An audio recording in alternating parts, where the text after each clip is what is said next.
अभिषेक शर्मा की खराब बैटिंग ने ऋतुराज गायकवाड़ और ईशान किशन के खेलने के चांसेस को बढ़ा दिया है।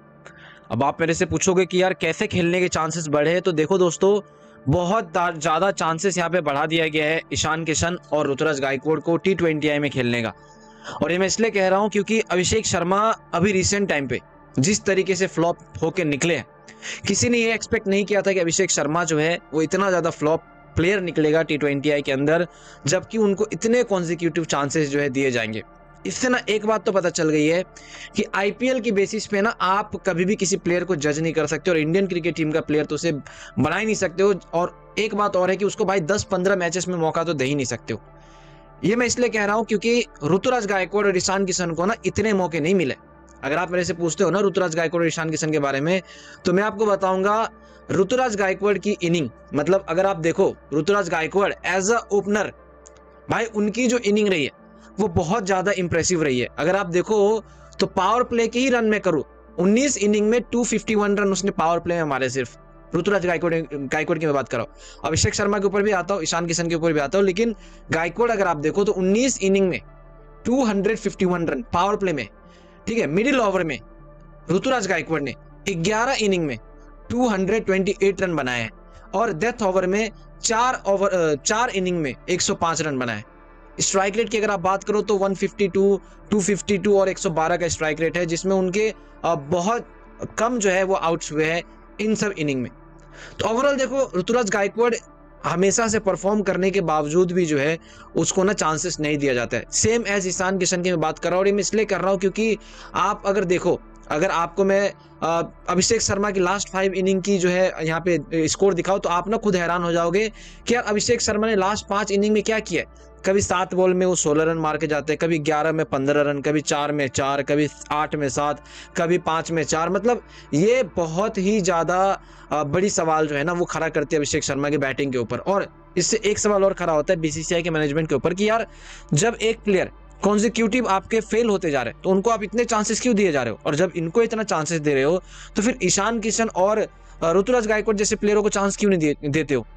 मतलब आप ईशान किशन, ऋतुराज गायकवाड़ को सिर्फ 1-2 मैचेस पे जज करके उसको बाहर बैठा देते हो, और अभिषेक शर्मा जैसे प्लेयर जो जिम्बाब्वे की सीरीज में फ्लॉप रहा, उसके अलावा मैं बात करूं तो बांग्लादेश की सीरीज में फ्लॉप रहा, उसके बाद मैं बात करूं तो साउथ अफ्रीका की सीरीज में फ्लॉप रहा। तो ओवरऑल देखो, अभिषेक शर्मा को अभी बहुत ज्यादा अपने ऊपर काम करने की जरूरत है। और ये बात ना मैं नहीं कह रहा हूँ, ये बात सारी पब्लिक को पता है कि यार अभिषेक शर्मा जिस तरीके से बैटिंग करते हैं ना, उनकी बैटिंग भाई किसी को पसंद ही नहीं आती है। अभी मैं आपको ना एक चीज और दिखाता हूं, अभिषेक शर्मा वर्सेस ऋतुराज गायकवाड़ की इनिंग।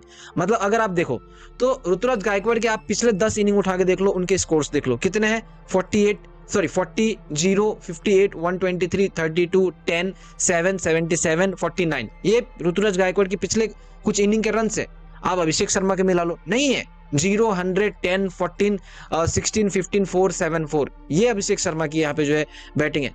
तो ओवरऑल फिर भी अभिषेक शर्मा को जो है टीम में इतनी ज्यादा बैकिंग जो है वो मिल रही है, और इसका पूरा जिम्मेदार मैं कैप्टन, चलो अभी तो सूर्य कुमार यादव बना है, लेकिन उस टाइम पे जो है कोच राहुल द्रविड़ हुआ करता था, ठीक है, और कैप्टन जो है रोहित शर्मा हुआ करता था, हार्दिक पांड्या हुआ करता था। लेकिन किसी ने जो है चांसेस नहीं दिए ऋतुराज गायकवाड़ को, सबको यहाँ पे ड्रॉप करना था गायकवाड़ को। और वो गायकवाड़ छोड़ो, आप ईशान किशन का देखो, ईशान किशन तक को जो है यहाँ पे मतलब ड्रॉप कर दिया जाता था, और वो कोई नहीं भाई।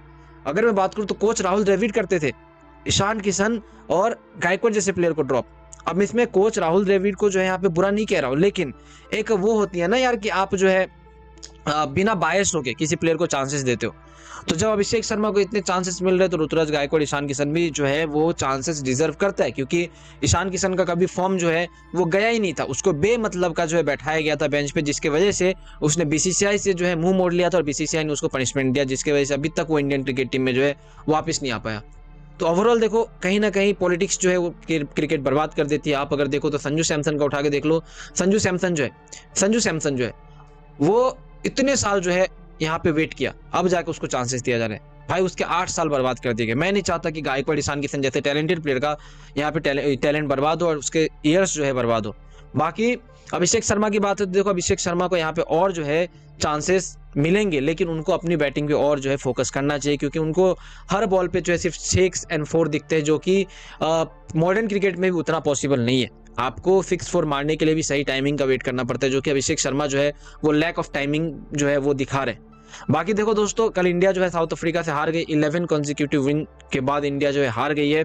एंड ये बहुत ज़्यादा बुरी न्यूज़ इंडियन क्रिकेट फैन के लिए कि हम टेस्ट में भी हार रहे हैं, ओडीआई में भी हार रहे हैं, T20 में हमारी ये हालत है। इसको लेकर जो कुछ कहना आप नीचे कमेंट सेक्शन में बताना, मैं ज्वाइन ले जाना चाहूँगा।